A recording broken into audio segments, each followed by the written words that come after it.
Short exercise 3-11, adjusting for interest owed at end of the month. So, Sunny Travel borrowed $68,000 on October 1st by signing a 1-year 4% note payable to Citibank.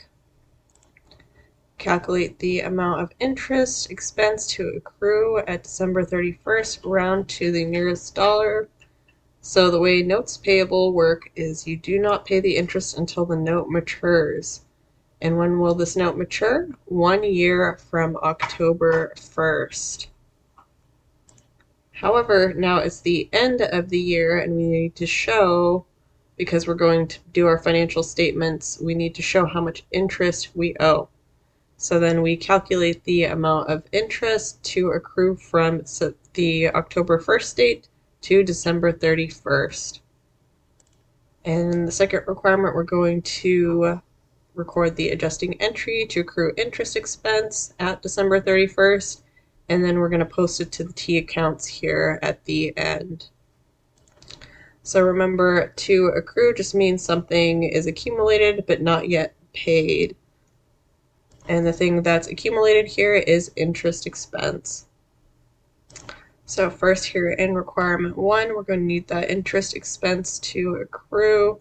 The formula here, so we'll take a look what our options are. So we need principal times interest rate times time. So the principal is this 68,000.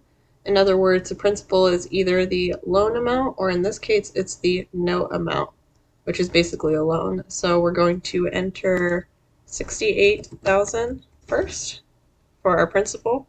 Then we have our interest rate, which is that 4%. So we can convert that into a decimal. So that's 0.04 then. And then we're going to take that number and we're going to multiply that by time here. So we had 3 months, but then we need to divide that by the 12 months out of the year. So that's going to give us $680 in accrued interest. And the reason we are using 3 months out of 12 is because only 3 months have gone by. So it's October, November, and December that we're looking at for the interest. So that's why it's 3 divided by 12, because we are not accruing 1 year's worth of interest, just the last 3 months of the year. So that gives us a total of $680 of accrued interest at the end of this year here, since we only have 3 months. So we can go ahead and enter that in for the amount we owe, and we can close out of this. This was just here view worked solution. And we'll close out of this. Okay, and then let's check our answer. Excellent. Okay, now we are on to requirement 2.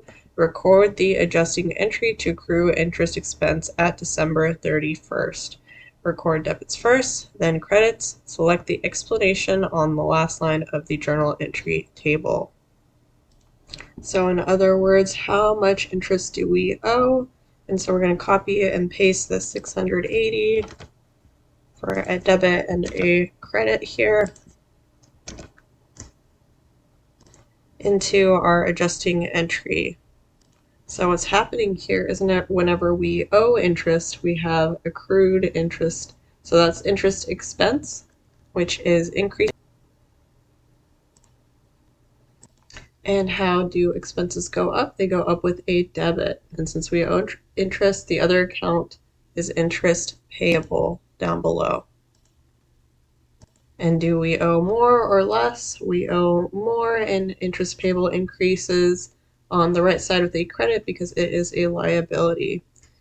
And then we need our explanation at the bottom. So we want to accrue interest expense. So let's go ahead and check our answer. And well done. Okay. So in requirement 3, they want to do these T accounts. So post the adjusting entry to the T accounts of the 2 accounts affected by the adjustment. So again, that's interest payable and interest expense. Post the adjustment to the 2 accounts using a December 31st posting reference. That's when this is happening, when we're accruing this. And then calculate and enter the ending balance of the accounts using a balance posting reference. And notice that cash is not involved here because we are not paying the interest. It's not going to be paid until October 1st of the next year. That's how notes payable work. So let's go ahead and get started here.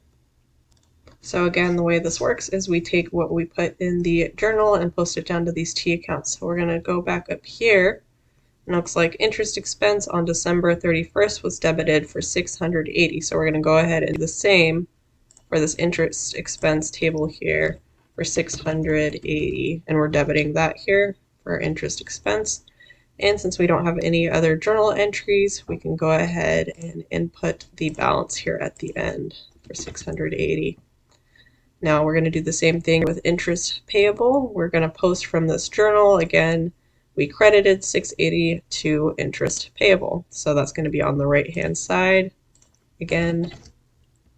And so we'll bring down that $680 for the balance. And so we can go ahead and check our answer. Well done.